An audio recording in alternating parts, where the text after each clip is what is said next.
Hello.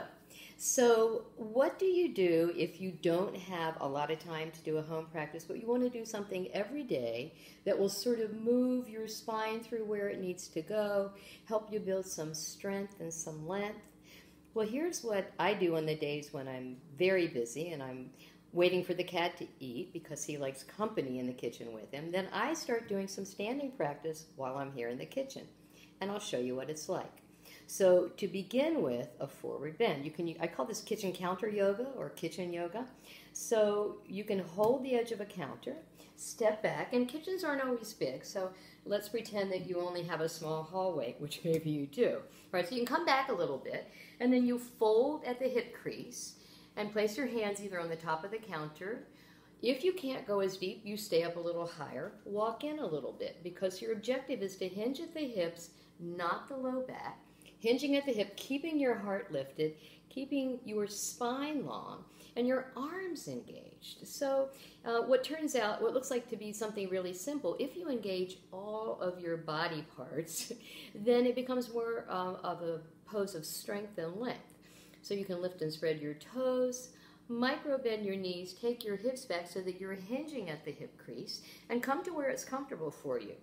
If you start to go back, you can step back a little bit until maybe you can come to what we call L pose, and your ears would line up in between your upper inner arms.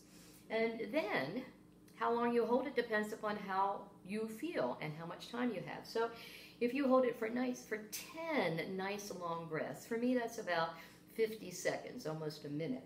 So you can hold it for 1 or 2 or 3 breaths, but this is a forward fold, and if you keep the spine aligned, if you hinge at the hips, if you keep your arms engaged and your ears lined up, if you come forward enough, your ears will line up with your upper inner arms. If not, you won't be down so far.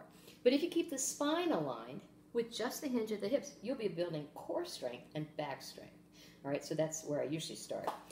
And then the next thing is the sides. So lengthening the sides and opening the shoulders. I like this side pose because it accomplishes both things. So if you have a small space and you don't have enough wall, maybe you're close to your refrigerator. So you come in close to your refrigerator. I don't have a lot of space here, but I can take this arm up, okay? So I can take this right arm up. And now that's not what we want. We want shoulder blade on the back. So your arm plugs into the shoulder socket. You take your hand or arm wherever it's comfortable. If you have shoulder issues, it might be down here with your elbow bent. So if it hurts you to lift the arm, don't do it, all right? But wherever you are, either here, or maybe here, you want the shoulder blade on your back, okay? And so wherever you are, then you can take the other arm, in this case my left arm up, and again, not like that, but the shoulder blade's on my back, or I can do sort of what we call cactus pose, all right? And then as I walk away, I'm gonna stretch this whole left side. Legs nice and long, and if my arm is up, this is a really nice side stretch. If both arms are up and shoulder blades are on the back, you're strengthening and opening up the shoulder blades, the whole rotator cuff area where your shoulder attaches, the arm into the shoulder socket. And this is a nice long side stretch. Okay, so we're stretching out the side. You can breathe better. Everything feels good. And then that's a side stretch. And so you would do one side, and then, so that my back's not to you, I'll come to the other side, to this wall. So you can be in close if you're more mobile, if you can keep shoulder blades on your back and do more. I'd actually have to step out some. You can do more of leaning closer towards the wall, even leaning a little bit, nice long side stretch. Or if you're here, you're just doing a side stretch like so, which is also great.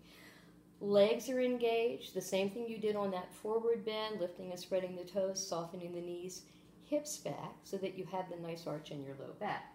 So do that again for another minute or so. So if you do close to a minute here, come back up from the beginning pose, and then you're doing each side, that's a few minutes.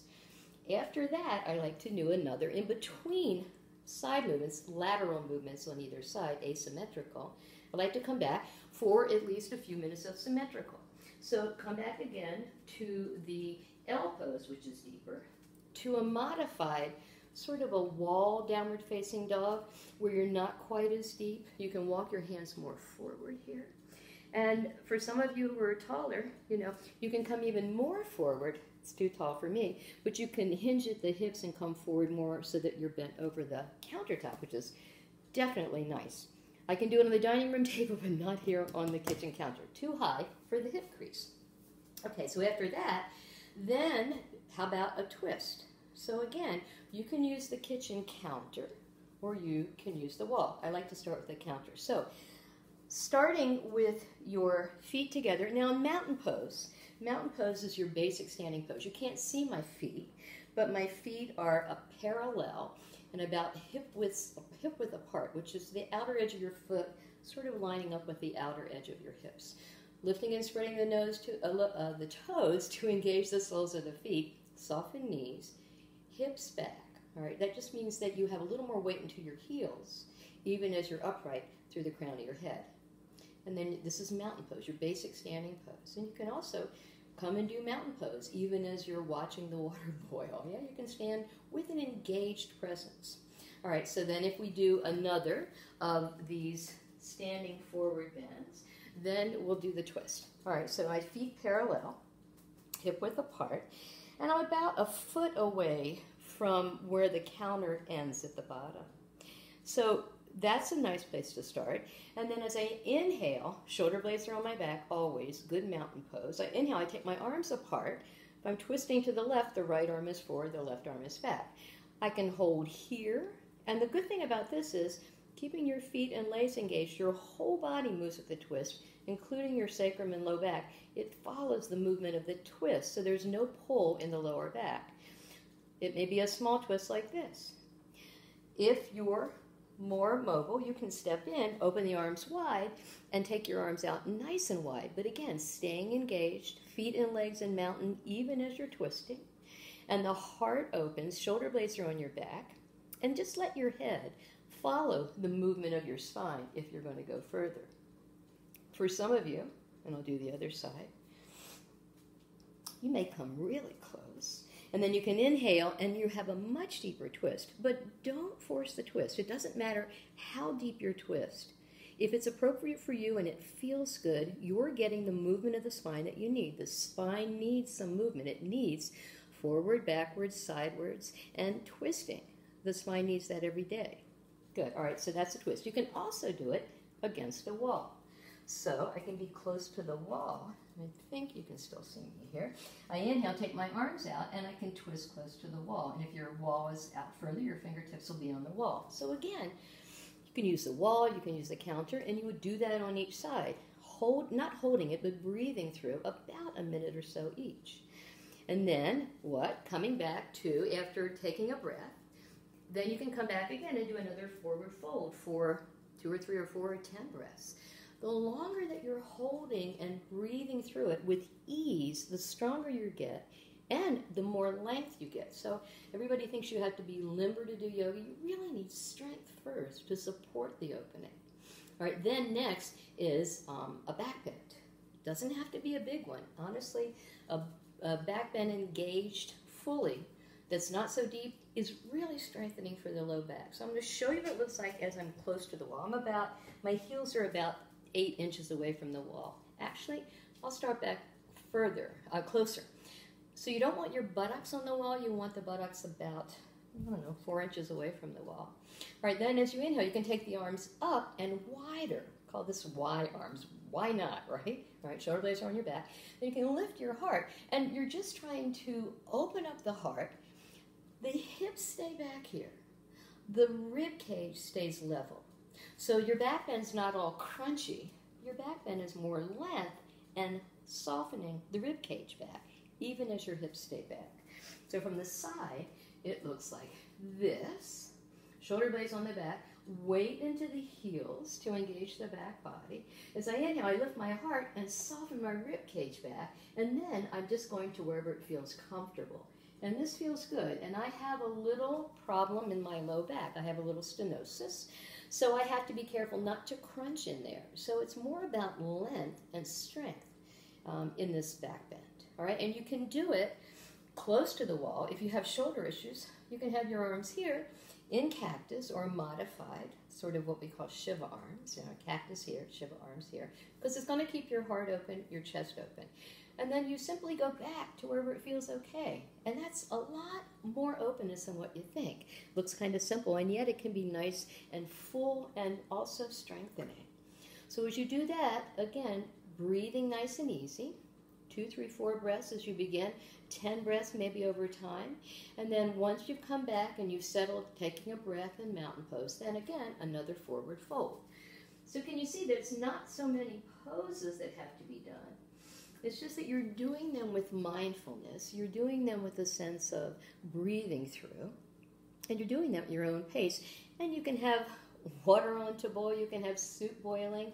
You can have your oatmeal boiling if it's in the morning. You can be watching your cat because he likes you there when he's eating. Whatever you need to do in the kitchen, just put a pose or two in between. If you're washing dishes, if you're prepping and you're waiting for something, do a couple of poses. Then I like to do a strengthening pose and a little bit of weight bearing. Well, this is all weight bearing if you do it with awareness. But I like to do push-ups on the countertop. So you don't, and not so, yeah, gentle push-ups, all right? So I'm going to come back so that I'm in what we would call plank pose on the earth. And you can even be, you can soften your knees a little bit if that feels good for your knees. So if you have wrist issues, and I tend to, I'm using more of the palm of the hand and sort of letting that do the work. And then simply here in mountain pose with your arms up as you lean forward, making sure that you stay in mountain pose, and this is a strengthening pose. So this is plank, okay? Then if I want to do a little push-up, it's more, it's kind of gentle, all right? So I go a little wider. As I inhale, I just breathe in and feel strong. As I exhale, I'll bend the elbows a little bit and come forward. Feel free to come up on the balls of your feet. That's underneath of the toes, underneath the base of the toes, and then press back. You can do as many as you want.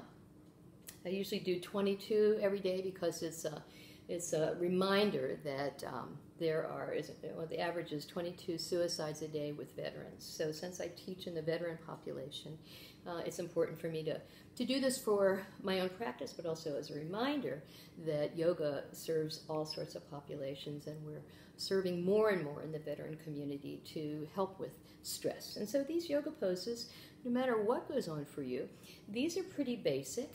If you have limitations with legs or arms, then there are ways to modify as well, so stay tuned. I'll be doing some sequencing for amputees at some point as well. So this is a nice basic morning practice. I've already worked up a little bit of warmth just doing this as we're going through the teaching part of this. And I think, let's see, that looks like, yeah, it's at least 10 minutes, probably 12 or more. And I've talked you through some of it, but you could be doing the poses and you can repeat the poses. So for example, if you like the twist, you can do it on each side, do another forward fold, come back and do another twist. So if you do this, you're going to start to find that you're getting stronger. You're also going to get a little bit more of a waistline, which is kind of nice because you're moving through the side body, you're moving through using your core, you're strengthening your back body. This is a super home practice, especially if you only have 10 or 12 minutes a day, to at least get you doing something in your body with your breath, with your awareness, and to be more centered and grounded. So, kitchen counter yoga just for you. Thank you. Bye.